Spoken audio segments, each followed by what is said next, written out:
Hello, I am Calicia Day, the Queen of the South, Matthew 12:42, Luke 11:31. Today I'm going to take you to this book that's called The Missing 13th Amendment Concerning Titles of Nobility, compiled by David N. Dodge. Off and on, I will go to this book about various writings, but the book is very long, so it would get very boring if I go too far into it. However, there are some writings in here.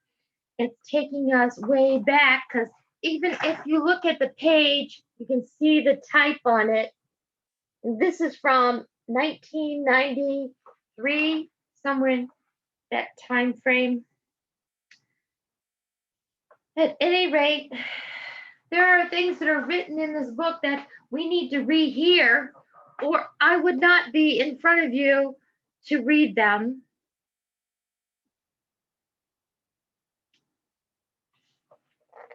Let's start with this. It says, in most of all of the state constitutions, diploma, charter, corporations are condemned in numerical to liberty as usurpers upon man's natural rights.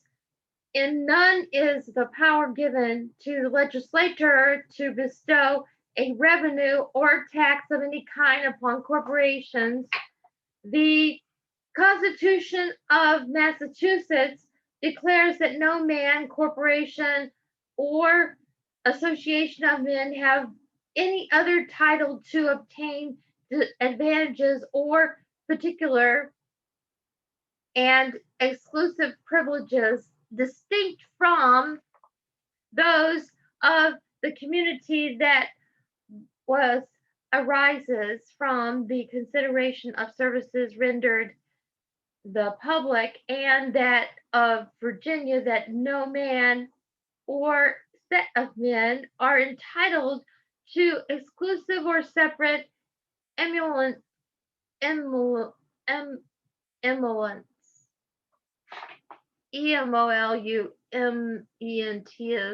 is what I'm trying to say. Privileges from the community, but in consideration of public services. The words common defense, the general welfare, twice used in the Constitution of the United States, contain a simple principle.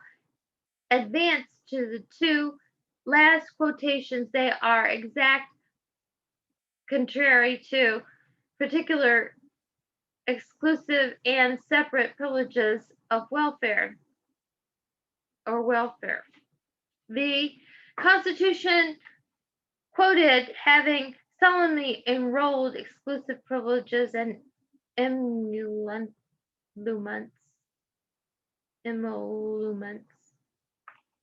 This is the first time I've read that word.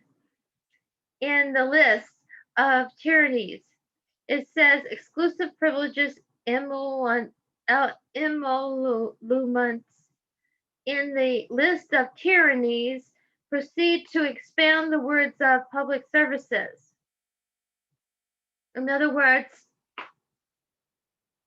tyranny oftentimes is generated from expounding words of public services. Does that sound familiar to you? We lose our liberty whenever we agree to things because that someone says that there's going to be service in it. These only admitted to possess a legitimate title to exclusive privileges and emoluments that legislators been left at liberty to extend these words to whatever they should deem to the public service. They might have created one to introducing the aristocracy, monarchy, or hierarchy with equal fight, as they have created one for introducing the aristocracy of paper stock under the idea that it would be serve the public.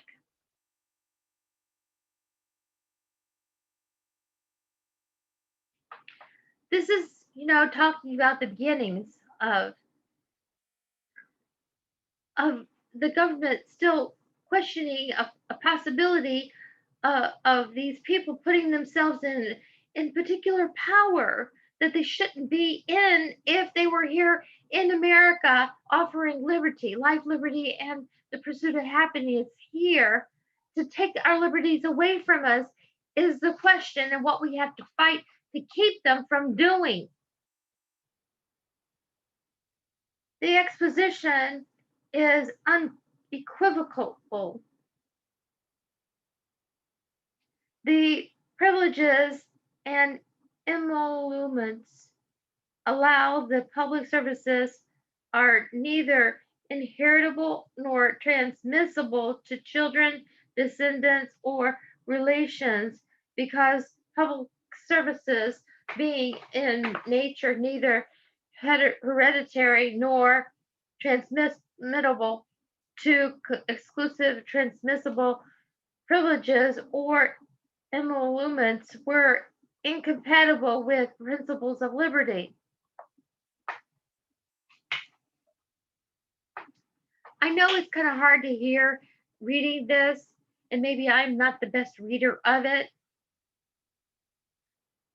But what it's talking about is that our powers that have been in power, they're passing this on down to their children, and now they aided themselves with money that they leave office with forever so that they can build a hierarchy here in the United States being better than us. I don't care if they're Democrat or Republican. It's wrong. A person needs to continue working toward or producing something on their own in order to continue the win on income that comes in. A service to the government is not to walk away rich. And our leaders have walked away rich at our expense, taking our liberties away. But we have writings of people that were concerned about our liberty, that wanted us to keep it. And this is one of them. He was concerned about this. He said, this construction of terms used by the instruments in which they are used restricts legislative power by definition far short of the unfettered, ambitious, and avaricious imagination license to pronounce whatever comports with its fancy, its interest, its plots, its serviceable to the community. Have we not heard so many plots of how that's going to service the community? And we should say yes. That may be sold or transmitted to relations like bank stock, exhibit terms, public services, as well as their equivalents, general welfare. Well, the shot, the test, the mask, it's all for general welfare.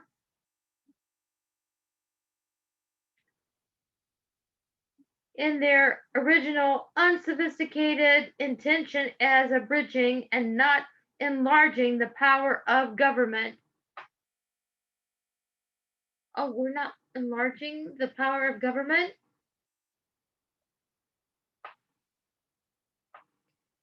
We have not even enlarged the power of our corporations to promote this, because they're dumping money into it. The very strongholds in our market that have been selling things to us are even in support of it. We're being told to take this and take that. you can come here and get it. It's going to be the mark of the beast pretty soon. You take it or you can't buy and sell. You take it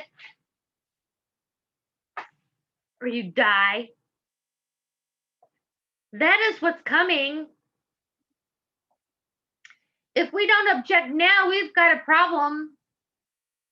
I called Texas first to object and hold the stronghold of the United States now.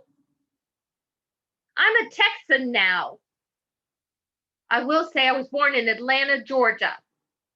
I'm born Georgia Beach.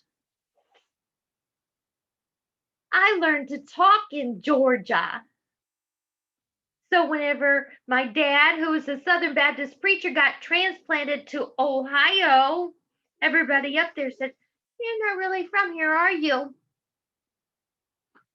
No, I had a Southern accent because I learned to talk in Georgia. And then I spent 23 years in Ohio. I went from elementary in Toledo, while my parents, they got their master's degree from Toledo University. And then we went out to Perrysburg, and I went to Bowling Green State University in Bowling Green, Ohio. That's where I graduated from college. I went to Perrysburg High School. I was at Eastside Central when I was in elementary. I'm a former Miss Toledo, Miss Ohio, and Miss Tennessee. How did that happen? Well, I was in a lot of competitions. It was my sport. I was trying to recover from being degraded in the school locker room, naked, made fun of in junior high, and I needed to get over it somehow. So I decided I'd become a beauty queen, and I went into competition. I went into a lot of different competitions to do it.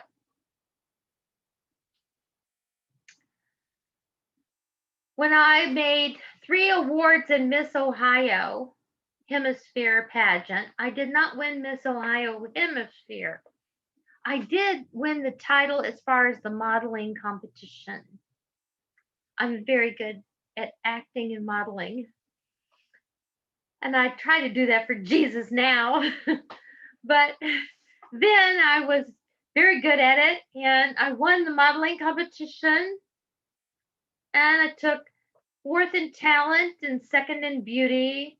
The director came to me and he said, "You know, isn't your mother from Tennessee? Didn't you say that?" And I said, "Yes."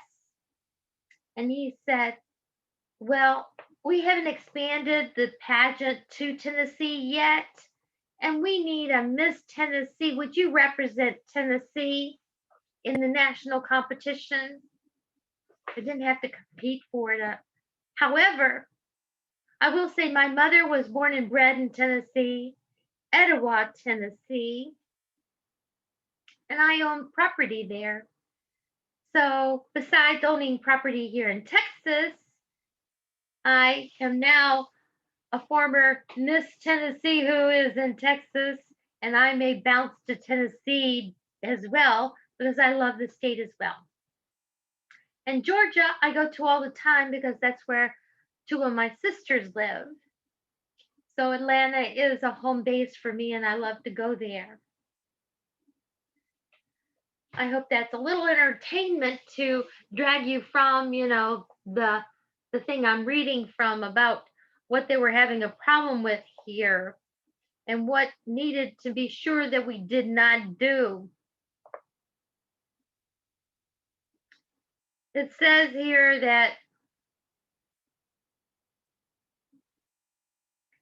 it is unequivocally excludes the idea of public services that may be sold or transmitted to relations like bank stock, exhibits the terms public services as well as their equivalent general welfare, which I spoke of, or original unsophisticated intention as abridging, not enlarging the power of our government.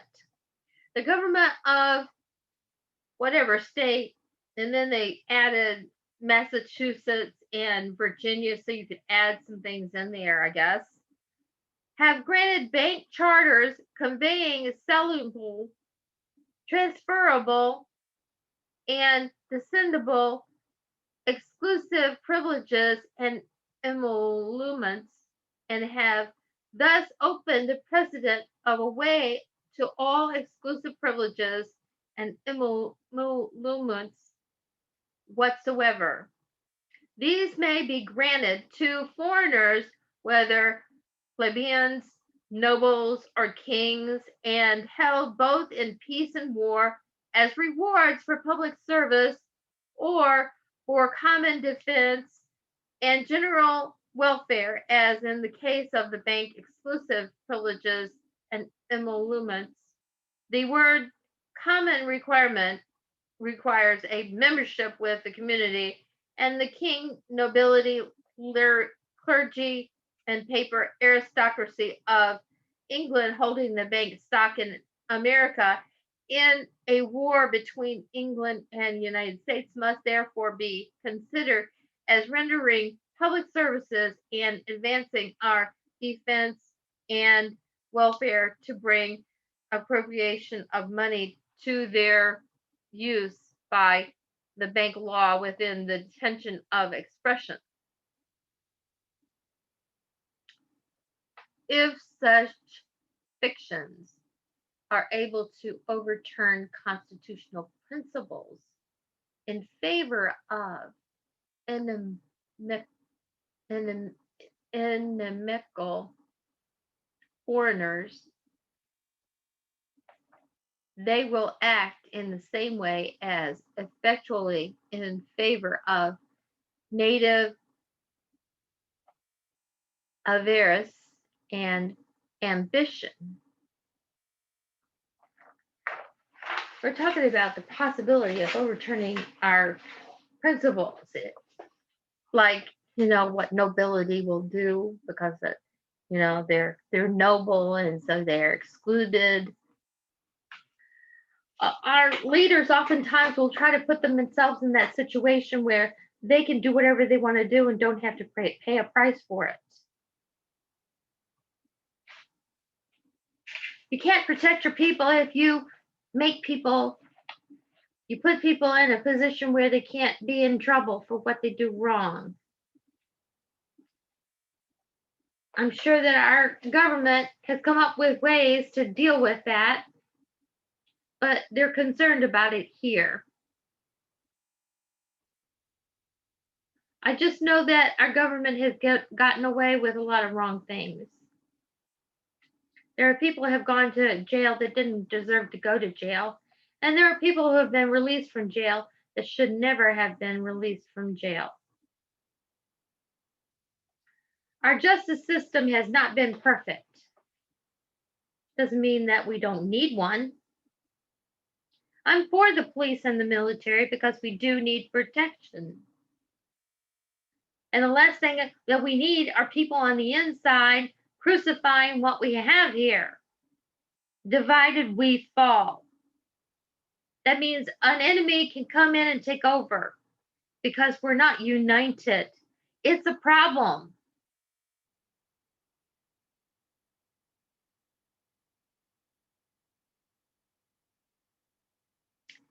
It is admitted this fact of reasoning is of little weight. If banking is a public benefit, constitutional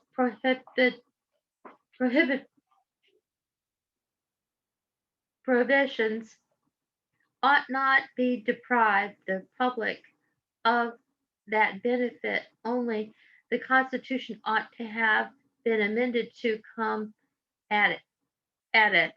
Banking ought therefore be considered as it affects nations morally and politically, and not by the verbal test.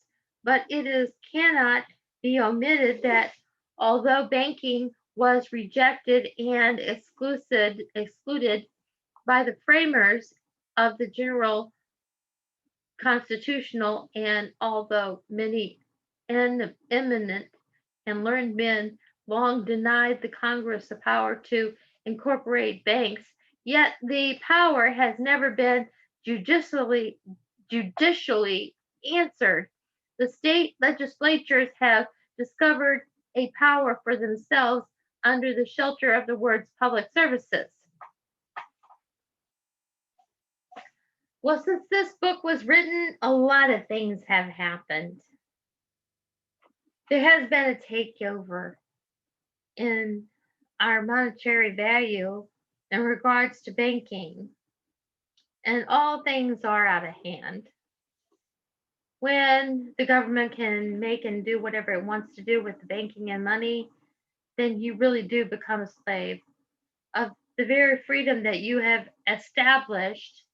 And that's why that our initial constitutional lovers did not want to see banking even take place in this country. We came here and we built ranches and farms, and so many people went out to the fields and they built things. Manufacturing, we were the finest in manufacturing for all the world to show them how to do things. We've invented things here that were not invented elsewhere. But things are changing now. Many are not focused on inventing new things that need to come out of our markets. We need new manufacturing here in the United States.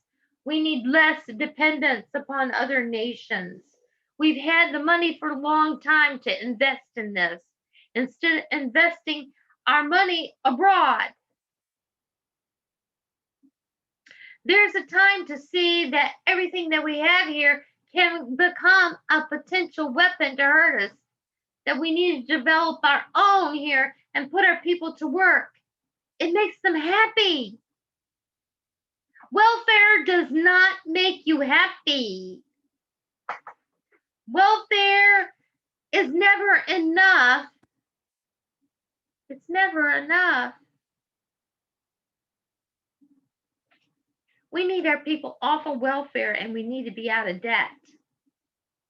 We need to be developing new things, all of us, that go out to the rest of the world, and we need to be making it right here in the USA.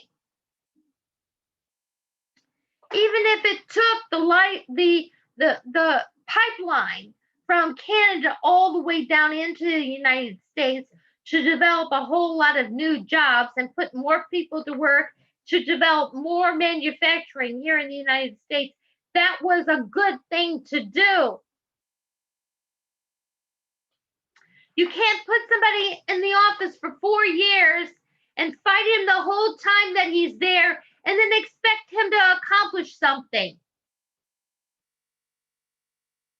And you can't put somebody in office that only thinks about what they can do here to make money abroad either.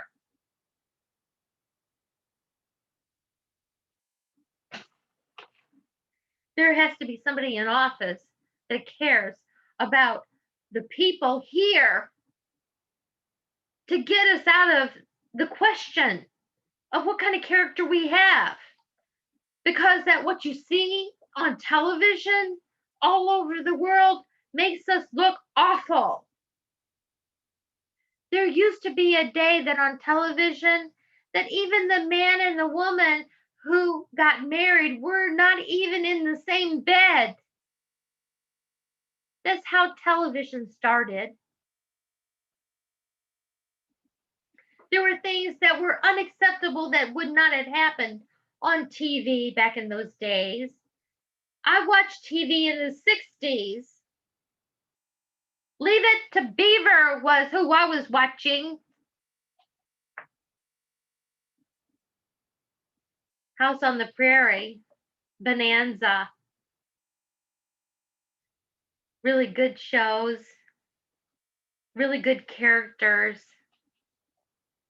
really good lessons. I have to be careful what I turn on tonight when I turn my TV on, and I'm shamed. I say that to the Islamic people. I say that to everybody abroad who feels like I do.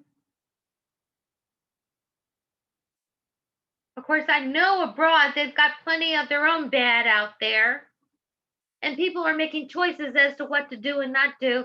But when you have a lot of bad on TV, they think it's okay to be that way. There are other people that will come along and say, it's okay for you to be that way. And then that what produces more robbers, more rapists, more bad people on the market that take advantage of other people and hurt them, kidnap them, use them, abuse them. And you think I don't know what that is? I was nearly kidnapped. And yes, I've been abused. Unless you've been there, you don't understand why you don't want to go there, and you don't want anybody else to go there either. I pray for people that have been through bad things in their life, and I care. I want to release women from slavery. We have a right to vote and get an education here. And we had not had a medical thing that was happening in our market that could take advantage of our bodies to do things that we would not expect. But I have questioned what's going on here in the United States because that they have made the contracts that we enter into, that we signed so long, nobody's going to read them. And have you ever tried to read them and change what's in them? Nobody does here. They sign whatever just to get service. They don't even know what they signed. I changed a few things I felt was not right in the contract for a new doctor that wanted me to sign it. And then I handed it back to him and he said, no, if she's not going to sign it like it is, I don't want her for a patient. And I was out of there. I got my money back. It was $35 and I left. Our medical care needs to be equal opportunity competition on the market to prove that it works. We don't need to have those that are prescriptions that are required by a doctor to have, especially if it's something that a person has to have, that is required to have in order to live. Here in the United States, our liberty, free right of liberty is to a free right to live. Now, if I'm held hostage to do something or wear something like a mask into the office,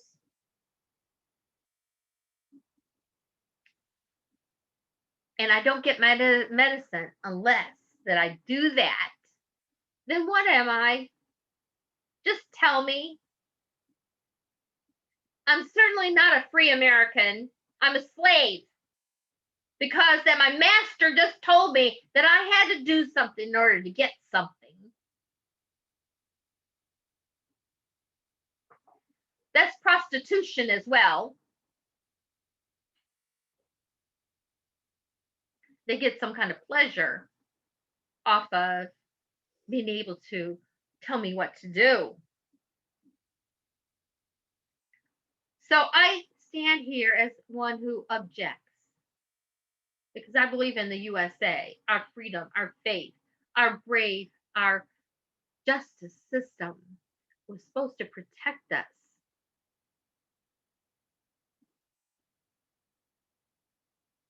Now, my doctor just gave me another 15-day supply of my medicine. He left me out in the cold for 2 weeks with no medicine to get me to come into the office wearing a mask. I had to send him a notice by mail 2 times. Well, 3 times actually, I did. He's gotten 3 notices from me that he needed to give me my medicine. And I sent it out to the sheriff saying, I'm 2 weeks without my medicine and I need my medicine and you need to talk to my doctor because he won't see me unless I'm wearing a mask. And I told him I'm religiously exempt. I'm standing on my constitutional right for service. He has a place of public accommodation and he's not allowed to be discriminatory. That means if a Muslim comes in there and she's wearing a mask, he can't say, oh, take that off. You can't be in here with that. If a Jew comes in and he's got a little cap on, he can't say, take that hat off. You're not allowed to do that. And if I say, this is the glory from God, he gave me my face, and I'm not wearing a mask, he's not allowed to tell me, oh, you've got to wear a mask, or I'm not going to serve you. Because that's discrimination. Well, here I am. I went to Walmart and I was expecting the sheriff today so that I could give him my paperwork. And I've been calling over to Walmart and they said, no, he's denied that. So I've been told 2 times that he's denied that. Before it was, we didn't get it. We don't know that you even wanted it, and I had to order it and all of that. But, then 2 other times I called and they said they denied it. In other words, you're not going to get it. And I had to send him notices saying you're violating my constitutional right by not giving me my medicine. But he still left me out 2 weeks without it. That is undue pressure. I cried because I called around to see if I could find another clinic that would see me and give me my medicine without a mask. You know what I found? No, they're all scared. They're all saying the same thing, and my doctor knew it. He knew that I was going to have a hard time. I'd call up and I said, do you have a born again believer in Jesus for a doctor there? And they don't want to tell you about that. But I went to Walmart and I had a 15-day supply that was finally given to me. So I got 15 more days to have conversations with him about why I am not going to wear a mask. Does this 15-day supply mean, oh, you got 2 more weeks to come in wearing a mask? I don't know what it means. I just know I have finally I've got 2 weeks worth of medicine. I used to get 90-day supply from him all the time. And now, oh, you're my slave now. You can come in with a mask on. I want to see it. I bet you do want to see it. I do. I have a film where I was wearing one. But it was just recently that God told me, you're not doing that anymore. Whether you answer God and you obey him or you obey man, it's 2 different things. And if you have a relationship with God and you pray to him every day and you're on your knees every day and you spend time in God's word every day, you're going to be a lot less to fail him in doing what you're supposed to be doing. However, I can say that the instructions you get may be rather unique and put you in an unusual circumstance that you were not expecting to get into.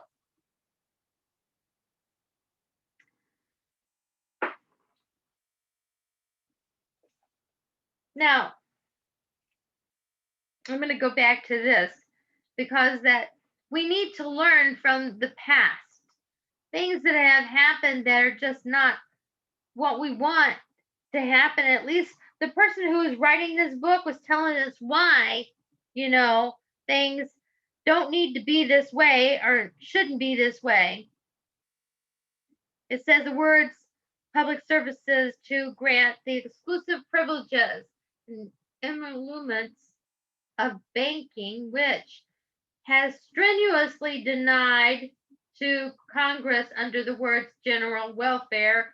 Such should this power really be unconstitutional, according to the opinion once held by the party, which claims the merit of having saved the best form of government existing, it would be a strong memorial to nations to look after the preservation of their privileges themselves and not, as all other nations have done, betray their own liberty by excessive degree of confidence in parties or individuals.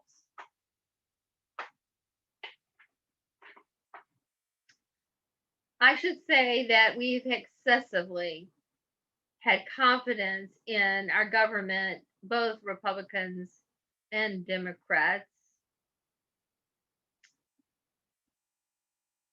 Yes, we need to put in power those that know how to make money and get us out of debt.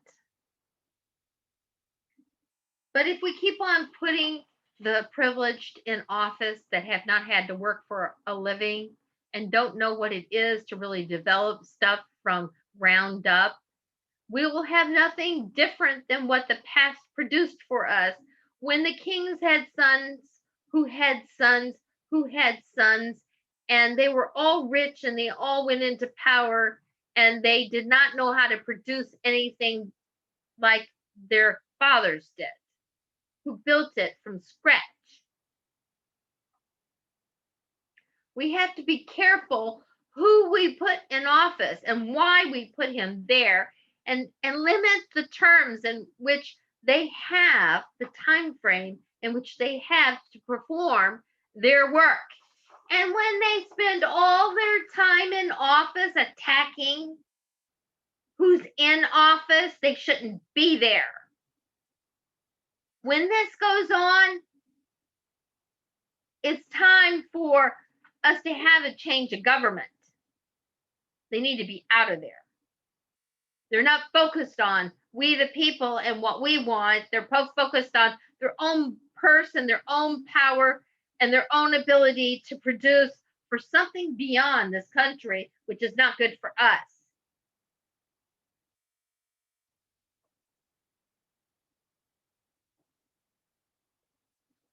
That's why it talks about betraying their own liberty by an excessive degree of confidence in parties or individuals.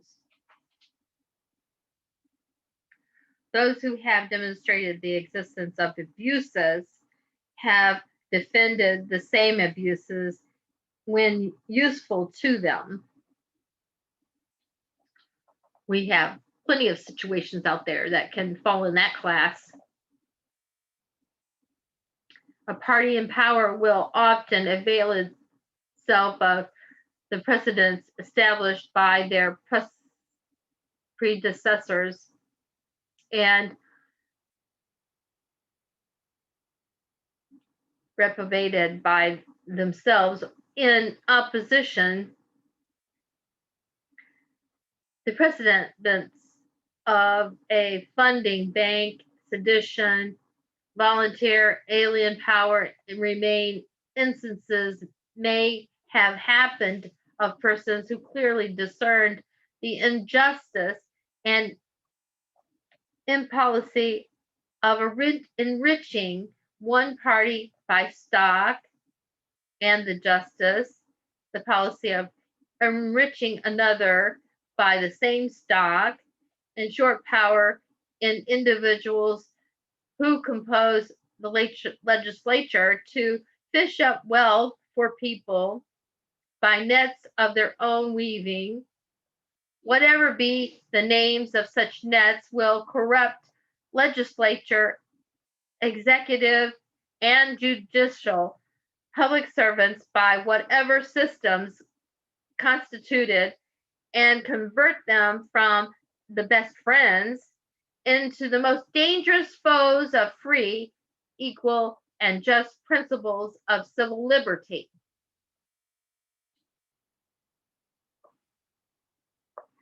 Most dangerous foes. How dangerous can it get?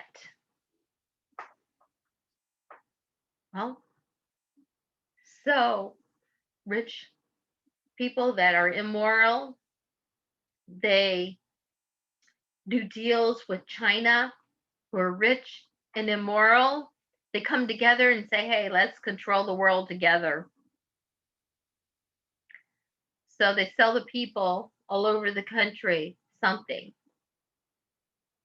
They empower the medical field to be able to control people by their health in particular, and be involved with creating the medicines and making sure that the people are dependent upon them. Then you have your physicians who put out prescriptions, and you have manufacturers of those prescriptions that are involved, that are making tons of money off of it, because the people under there that are dependent and are taking it, they have to get their prescription from their doctor. That gives the doctor power. The prescription power needs to be eliminated, because the prescriptions are not in competition with anything.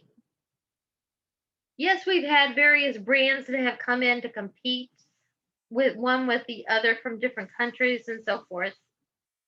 But the holistic end of things and health things that are out there are not under insurance.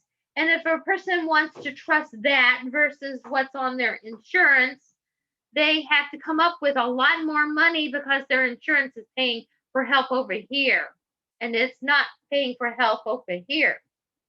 And I mean, in the holistic end of things,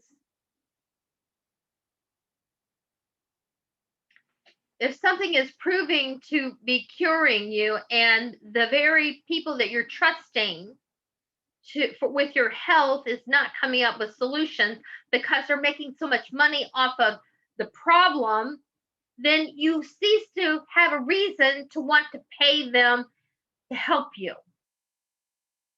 And then whenever you go to get your prescriptions that you're dependent now on, and they say, oh, no, you can't have that unless you take this.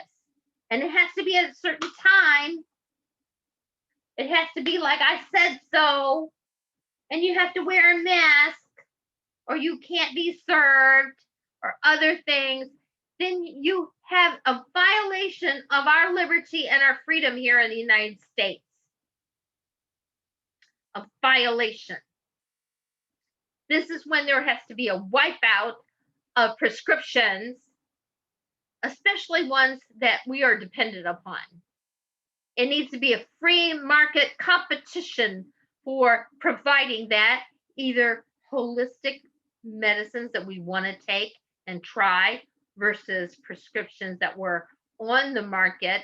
But it needs to all be glued together, come together as a possibility to have or not have, depending on whether we choose it or we don't. I'm going to stop right here because this is important. And then I'm going to go back and apply some more of this to other things besides our medical care. But we're going to have to come together and decide that we don't want the government to be able to operate on our bodies or force us into medicine or take our medicine away, because our freedom goes with it. I hope that I made you concerned today and not totally bored you. Thank you for listening.